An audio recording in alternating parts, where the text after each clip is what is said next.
அனைவருக்கும் தெய்வீக வணக்கம். நான் உங்கள் Karthik. Welcome to divine truth YouTube channel. இன்னைக்கு நம்ம பார்க்க போறது நாளைய தினம் ஜூன் மாதம் 3ஆம் தேதி வைகாசி மாதத்தின் செவ்வாய்க்கிழமை.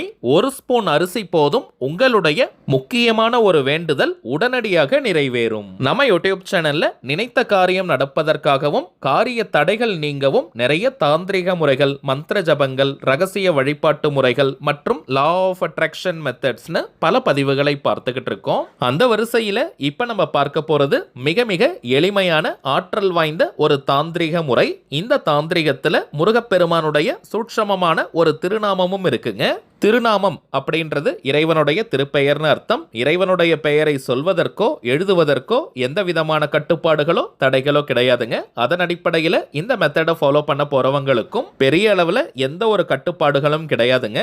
ஏதாவது ஒரே ஒரு முக்கியமான கோரிக்கை நிறைவேறணும்ன்றதுக்காக நாளைய தினம் இந்த மெத்தடை நீங்க ஃபாலோ பண்ணுங்க. பொதுவாகவே வைகாசி மாதம் முருகப்பெருமானுக்கு உகந்தது. செவ்வாய்க்கிழமை முருகப்பெருமானுக்கு உகந்த நாள். வைகாசியில் வரும் செவ்வாய்க்கிழமையில் முருகப்பெருமானை நினைத்து நாம் செய்யக்கூடிய எந்த ஒரு மந்திர ஜபங்கள், நாம ஜபங்கள், தாந்திரிகங்களாக இருந்தாலும் அதற்கு கைமேல நமக்கு பலன்கள் கிடைக்கும். சோ நாளை அற்புதமான நாளை யாருமே நீங்க தவற விடாதீங்க. ஒரு நாள் மட்டும் இந்த தாந்திரிகத்தை செய்தாலே முழுமையான பலன்களை நம்மால் பெற முடியும். நம்ம பார்க்க போகும் அந்த ஆற்றல் மிக்க தாந்திரிகம் என்ன, அதை எப்படி எந்த நேரத்தில் செய்யணும்ன்றத இந்த வீடியோல டீடைல்டா நம்ம தெரிஞ்சுக்கலாம். அதற்கு முன்னாடி நம்ம சேனலை இப்பதான் நீங்க ஃபர்ஸ்ட் டைம் பாக்குறீங்கன்னா மறக்காம சப்ஸ்கிரைப் பண்ணிக்கோங்க. பக்கத்துல இருக்க பெல் ஐகானையும் பிரஸ் பண்ணிக்கோங்க. அப்பதான் அப்லோட் பண்ற எல்லா பயனுள்ள தகவல்களும் உடனடியா உங்களுக்கு நோட்டிபிகேஷன்ல வரும். முதல் விஷயம், இந்த தாந்திரிகம் செய்ய போறவங்க கட்டாயமாக குளிச்சிருக்கணும். தலைக்கு குளிக்கணும்ன்ற அவசியம் கிடையாதுங்க. நார்மலா குளித்திருந்தாலே போதும். அசைவம், நான்வெஜ் எடுத்துக்கிட்டு இந்த மெத்தடை ஃபாலோ பண்ணக்கூடாதுங்க. சோ நான்வெஜ் எடுக்கிறதுக்கு முன்னாடி இந்த மெத்தடை நீங்க கம்ப்ளீட் பண்ணிடுங்க. இந்த தாந்திரிகம் முடிச்சதற்கு பிறகு அசைவம் நீங்க எடுத்துக்கலாம். இந்த பதிவை பார்க்கிற நேரத்தில் தெரியாமல் நீங்க அசைவம் சாப்பிட்டிருந்தீங்கன்னா இன்னொரு முறை குளிச்சுட்டு இந்த மெத்தடை ஃபாலோ பண்ணுங்க. பெண்கள் தீட்டு நேரமாக இருந்தாலும் நீங்க இடைவெளி எடுக்கணும்ன்ற அவசியம் கிடையாதுங்க. பெண்கள் தீட்டுன்னு மட்டும் இல்ல, வேறு எந்த வகையான தீட்டாக இருந்தாலும் நீங்க பிரேக் எடுக்கணும்ன்ற அவசியம் கிடையாதுங்க. அடுத்ததாக டைமிங்ஸ் பார்த்தோம்னா நாளைய தினம் ஜூன் மாதம் 3ஆம் தேதி செவ்வாய்க்கிழமை ராகு காலம் மற்றும் யமகண்ட நேரத்தை தவிர்த்து காலை 6 மணி முதல் நள்ளிரவு 12 மணிக்குள்ளாக எப்ப வேணாலும் இந்த தாந்திரிகத்தை செய்யலாம். நாளைய தினத்திற்கான ராகு காலம் பிற்பகல் 3 மணி முதல் மாலை 4:30 மணி வரை, யமகண்டம் காலை 9 மணி முதல் 10:30 மணி வரை. சோ இந்த 2 நேரங்களை மட்டும் நீங்க தவிர்த்திடுங்க. சரிங்க. தாந்திரிக முறையினாலே அதற்கு சில புறப்பொருட்கள் தேவை. இந்த மெத்தடுக்கு பிரதானமாக நமக்கு தேவைப்படுவது 1 ஸ்பூன் அளவிற்கு அரிசி. பச்சரிசி கிடைக்கிறவங்க அதை நீங்க பயன்படுத்துங்க. அப்படி இல்லாதவங்க நீங்க சாப்பாட்டிற்காக பயன்படுத்தக்கூடிய எந்த வகை அரிசியை வேணாலும் எடுத்துக்கலாம். ஆண்கள் பெண்கள் யாராக இருந்தாலுமே உங்களுடைய வலது உள்ளங்கைக்குள்ள, ரைட் ஹேண்ட் உள்ளங்கையில 1 ஸ்பூன் அரிசியை வச்சுட்டு விரல்களால நீங்க மூடிக்கோங்க. எந்த திசையை நோக்கி வேணாலும் நீங்க உட்காரலாம் அல்லது நின்னுட்டே கூட இந்த தாந்திரிகத்தை செய்யலாம். வெறும் தரையில உட்கார்றவங்க நீங்க விரிப்பெல்லாம் போடணும்ன்ற அவசியம் கிடையாதுங்க. வயதானவர்கள், தரையில உட்கார முடியாதவங்க நீங்க சேர்ல கூட உட்கார்ந்துக்கலாம். இப்ப முருகப்பெருமானை மனதார நீங்க நினைச்சுக்கோங்க. உங்களுடைய அந்த முக்கியமான கோரிக்கை அல்லது தேவை எதுவோ அது உடனே நிறைவேறணும்னு மனமுருகி நீங்க முருகப்பெருமான் கிட்ட பிரார்த்தனையை செய்யுங்க. பிறகு இப்ப நம்ம டிஸ்பிளேல தெரியக்கூடிய ஆற்றல் மிக்க இந்த சூட்சம திருநாமத்தை 10 நிமிடங்களுக்கு நீங்க ஜபம் செய்யுங்க. ஓம் அனீஸ்வராய நமக, ஓம் அனீஸ்வராய நமக, ஓம் அனீஸ்வராய நமக.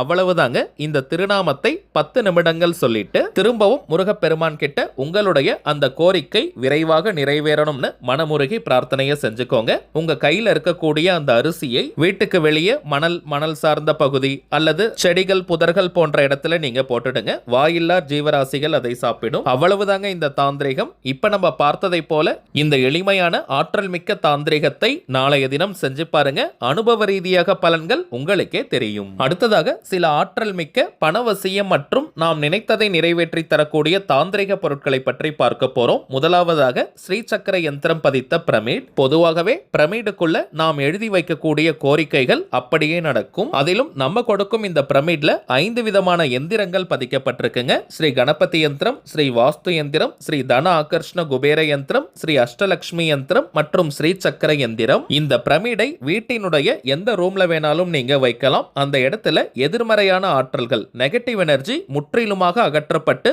பாசிட்டிவான வைப்ரேஷன் நிறையும். ஒர்க் பண்ற இடத்துல அல்லது பிசினஸ் பண்ற இடத்துல இந்த பிரமிடை நாம் வைக்கும்போது தொழில் வியாபார முன்னேற்றம் மற்றும் உத்தியோகத்தில் முன்னேற்றம் ஏற்படும். இந்த பிரமிடுக்குள்ள நம்முடைய கோரிக்கையை எப்படி எழுதி வைக்கணும்ன்றத ஒரு சின்ன வீடியோவாக நம்ம பார்க்கலாம்.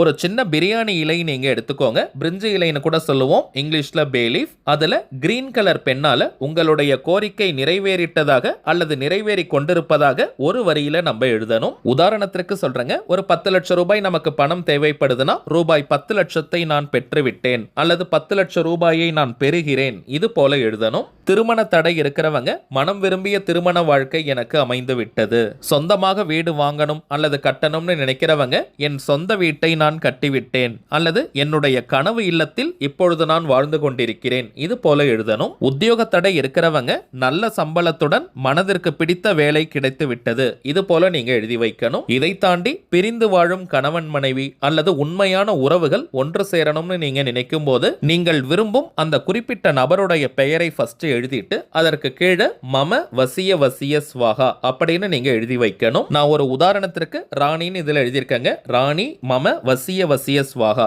இது போல நீங்கள் விரும்பும் நபருடைய பெயரை எழுதிட்டு அதற்கு கீழே இந்த மந்திரம் எழுதி பிரமிடுக்குள்ள நாம் வைக்கும் போது அந்த குறிப்பிட்ட நபர் தானாக உங்ககிட்ட வந்து பேசுவாங்க, உங்ககிட்ட அன்பாக நடந்துப்பாங்க. இது போல உங்களுடைய கோரிக்கை எதுவானாலும் அதை கிரீன் கலர் பென்ல பிரியாணி இலையில் எழுதிட்டு ஸ்ரீ சக்கர தட்டுல அதை வச்சு அதற்கு மேல பிரமிடால நம்ம மூடணும். பிறகு இந்த பிரமிடை சுத்தமான ஷெல்ஃப்ல, பூஜை அறையில அல்லது ஒர்க் பண்ற இடத்துல நீங்க வச்சிருங்க. தினமும் 2 நிமிஷம் அந்த பிரமிடுக்கு பக்கத்துல நின்னுட்டோ அல்லது உட்கார்ந்துட்டோ நீங்க எழுதி வச்சிருக்கும் அந்த வாக்கியத்தை சொல்லணும். 2 நிமிஷம் நீங்க சொன்னாலே போதும். இப்படி நீங்க செய்யும் போது உங்களுடைய அந்த கோரிக்கை அதிசயத்தக்க வழியில் நிறைவேறும். அடுத்ததாக நாம் பார்ப்பது மேஜிக்கல் லக்கி டார்டாய்ஸ், அதிர்ஷ்ட மாயாஜால ஆமை. இந்த ஆமையை வீட்டினுடைய எந்த பகுதியில் வேணாலும் நீங்க வைக்கலாம். வீட்டின் வாஸ்து தோஷங்கள் முதலில் நீங்கும். வீட்டில் நிறைய பாசிட்டிவான விஷயங்கள் நடக்க ஆரம்பிக்கும். ஒர்க் பண்ற இடத்துல, பிசினஸ் பண்ற இடத்திலும் இந்த ஆமையை நாம் வைக்கலாம். நமக்கு தொல்லை கொடுப்பவர்கள், போட்டியாக இருப்பவர்கள் நம்மை விட்டு விலகி போயிடுவாங்க.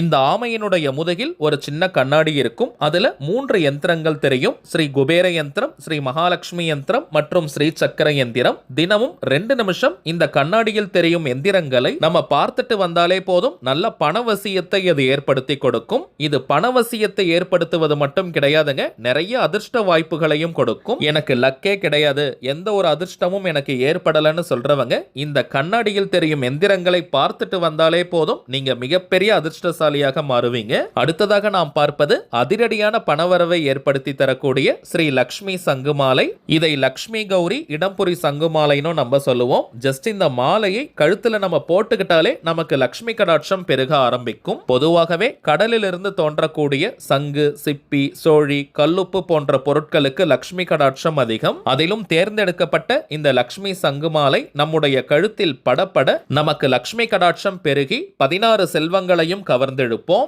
இதை தாண்டி இந்த மாலை அணிபவர்களுக்கு முக வசியம், அதாவது முக வசீகரம் ஏற்படும். குளிக்கும் நேரம் மற்றும் தூங்கும் நேரத்துல மட்டும் இந்த மாலையை நம்ம எடுத்து வச்சிடணும். மற்ற நேரம் முழுவதுமே இந்த மாலையை அணியலாம். ஒரு நாளைக்கு குறைந்தபட்சம் 5 மணி நேரம் இந்த மாலையை அணிந்தாலே முழு பலன்களை நம்மால் பெற முடியும். இப்ப நம்ம பார்த்த பொருட்களுடன் இன்னமும் சில தாந்திரிக பொருட்கள் இருக்குங்க. இதையெல்லாம் வியாபார நோக்கத்திற்காக நம்ம செய்யறது கிடையாதுங்க. தேவைப்படுறவங்களுக்கு ஒரிஜினலான இந்த தெய்வீக பொருட்கள் கிடைக்கணும், அதன் மூலமாக பலன் பெறணும்ன்றதுக்காக தாங்க இந்த முயற்சியை நம்ம எடுத்திருக்கோம். ஒவ்வொரு மாதமும் அமாவாசை மற்றும் பௌர்ணமி நாட்கள்ல இந்த பொருட்களை பூஜை செஞ்சு நம்ம கிளைண்ட்ஸ் கிட்ட கொடுத்துக்கிட்டு இருக்கோம். சோ இதனுடைய பலன்கள் இன்னமும் அதிகமாக நமக்கு கிடைக்குதுங்க. இந்த பொருட்கள் வேணும்னு நினைக்கிறவங்க இப்ப நம்ம டிஸ்பிளேல தெரியக்கூடிய இந்த வாட்ஸ்அப் நம்பருக்கு உங்க வாட்ஸ்அப்ல இருந்து ஜஸ்ட் ஒரு மெசேஜ் மட்டும் அனுப்பினாலே போதும். நம்ம டீம்ல இருக்கிறவங்க உங்களுக்கு தேவையான தகவல்களை கொடுத்துருவாங்க. இந்தியாக்குள்ள இருக்கிறவங்களுக்கு கொரியர் சார்ஜஸ் கிடையாதுங்க. வெளிநாடுகள்ல இருக்கிறவங்களுக்கு மட்டும் தனியாக கொரியர் சார்ஜஸ் உண்டு.